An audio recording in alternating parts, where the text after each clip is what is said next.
Simon, first up, I have to come to you. When you've got such a small total to defend, there was a certain gentleman who you know very well who picked up 5 wickets in the previous game, 3 in the main game, 2 in the super over.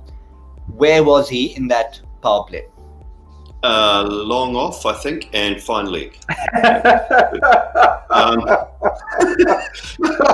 don't know. What were they doing? What were they thinking? Like you said, he's just picked up 3 for 15 and 2 wickets in the power play. You've got a brand new nut. You've got 85 on the board. Just give it to him. Give it to him and Pat Cummins and say, boys, what will be will be. We didn't bat well enough.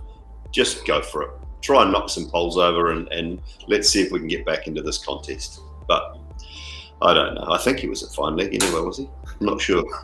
I mean, we could have a laugh about it, Pommie, but is there any possible rationale you could have? I mean, we talk about some bowlers bowl better with the new ball, others don't. But this was not about new or old ball. It was just about who can knock your poles out or knock the poles of the opposition off, and Lockie can. Yeah, and I guess to back up a bit, you'd say, you know, if you're choosing someone to bowl in the super over, why are you choosing them?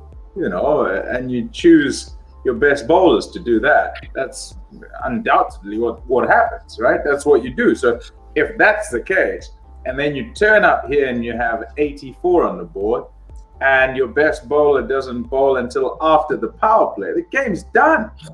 The game's done. I mean, how? In the end, yes, he bowls 4 overs, but he just a kind of, you know, go through the motions. Have him. He's having a net. He's not competing in the game.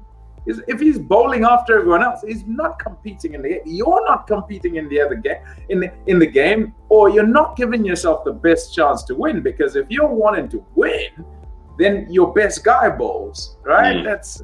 I mean, it baffles me. I really don't know. I mean, and he's still running up and bowling 149 clicks. Like, what?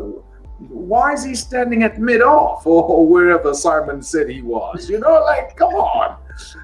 Really? I don't know. But perhaps it should illustrate to us just how much there's a clutter of the minds within the KKR camp.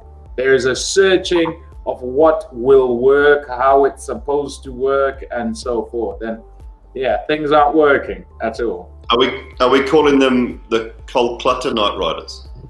Oh, well, it's a fair point. It's a fair point.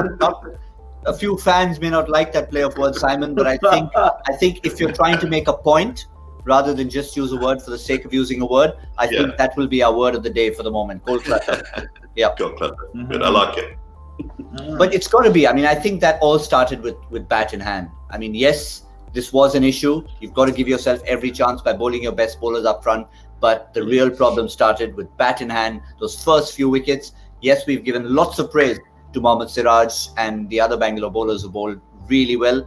But I think they lost the game in those first 6 or 7 overs with bat in hand. Yeah, I mean, we thought it halfway. They were never going to win the game.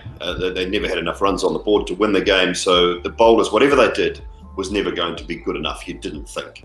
It was all down to the batting. It was all down to what happened in that first innings. The decision-making, the quality of bowling from RCB, and just the lack of, I guess, the synergy and the uncertainty around what Kolkata have got in that batting lineup was the major issue.